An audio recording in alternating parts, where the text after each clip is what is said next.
Hello, everybody. Welcome into Sports by GSMC Podcast Network. I am your host, Jeremy Lapidus. We have a lot to talk about today. The Celtics take a 3-0 series lead on the Dallas Mavericks, push them to the brink of elimination. The Celtics are one win away from their league-leading 18th title in team history. The fourth game is tomorrow. We'll talk a little bit about Game 3, everything that happened in what was a wild, crazy game that had so many lead changes and advantage changes. We'll talk about everything, the highs and lows in that game. We'll talk a little bit about Luka, his performance in particular, and what the Mavericks need to do if they want any chance of breaking the 0-56 record of teams losing after going down 3-0 in the NBA Finals. We'll also talk a little bit about the Lakers head coaching search, as it looks like JJ Redick is once again the number one option in LA. Then we'll move into the world of football. We'll talk a little bit about the punishments that were handed out to the Eagles and the Falcons in regards to their tampering stuff with the offseason and free agents, Saquon Barkley, Kirk Cousins, and others, as well as the situation developing in New Orleans with Alvin Kamara. So stick around for all of that. Before we get into our Game 3 finals recap, though, remember that if you would like to be an even bigger part of the show than you already are, all you need to do is go to gsmcpodcast.net. Leave a tip or donation with a message in it. That message should pop up on the bottom of the screen for you, me, and everybody else around the world to see. If you do have a burning question about sports, anything at all you would like me to talk about, you would like to know about, go ahead and throw that in the comments, in the chat. I will get to it as soon as I possibly can. Appreciate all of you guys for sticking around and talking some sports with me here on a beautiful Thursday afternoon. But like I was saying, we are going to start off our show today with the NBA Finals Game 3. The Celtics took a 3-0 series lead last night behind a great game by Jason Tatum. It was kind of an insane game overall. You start off, and the loss of Kristaps Porzingis is something that, even though the Celtics were able to pull this game out, you could see it. You could see the difference in the way that they played the game and the way that the Mavericks were attacking them and the success that the Mavericks were able to have without Kristaps Porzingis in the lineup, being down there as a rim protector.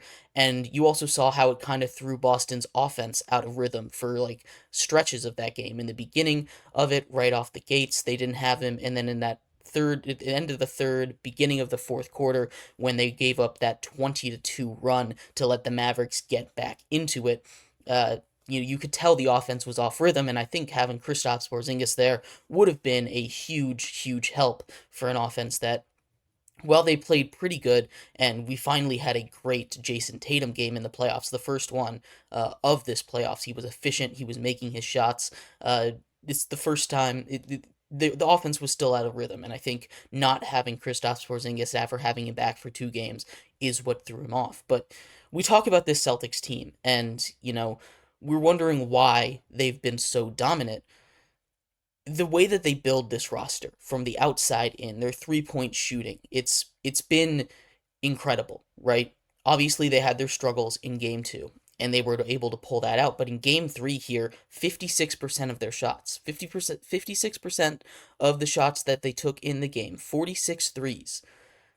That's the highest clip ever in an NBA Finals game. They took the highest percentage of 3-point shots, 56%. And this is the way that the Celtics play, right? They've made 43 threes in this series. They've more than doubled the output of the threes from the Dallas Mavericks. And that's why we're kind of looking at this series like it's over. Not just because it's 3-0, not just because there were plenty of different mistakes, plenty of different opportunities for the Mavericks to go and take this lead that they squandered.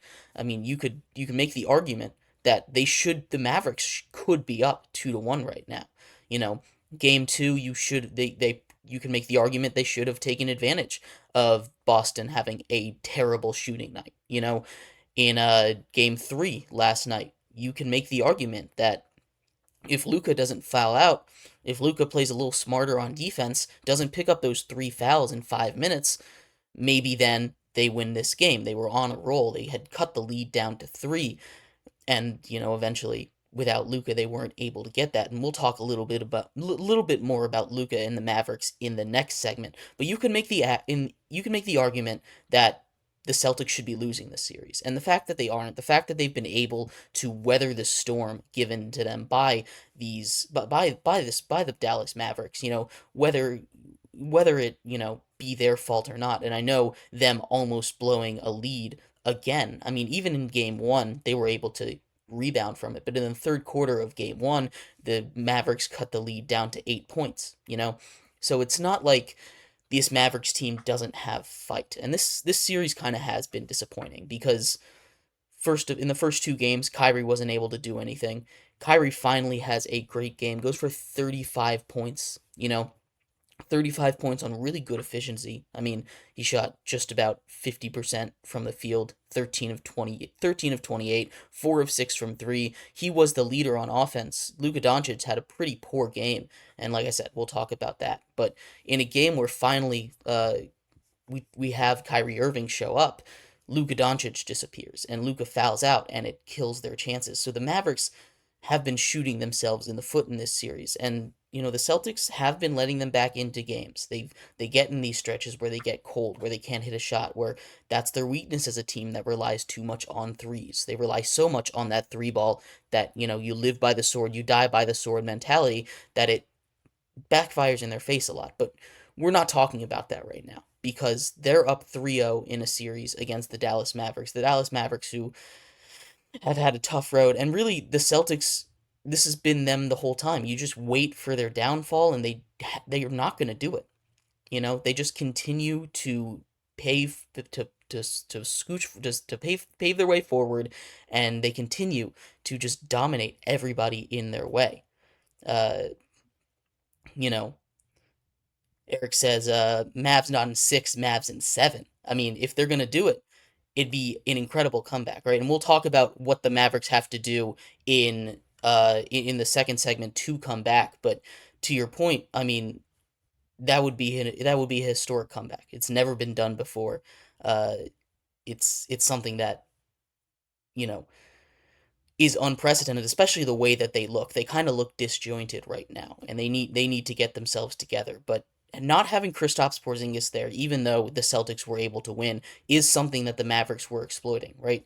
They were able to get inside in this game, drive inside, get those interior shots, make the Celtics crash, get those kick out shots more often. It helped Kyrie Irving. I know Luka missed a bunch down low, but again, Luka wasn't having his greatest game. Jason Tatum finally had his best game of the postseason. The big knock on him is his efficiency. He puts up 31 points on 11 of 26 shooting. Jaylen Brown, 30 points on 12 of 22. These guys, especially down the stretch, Jaylen Brown was the one that broke the Celtics out of their slump.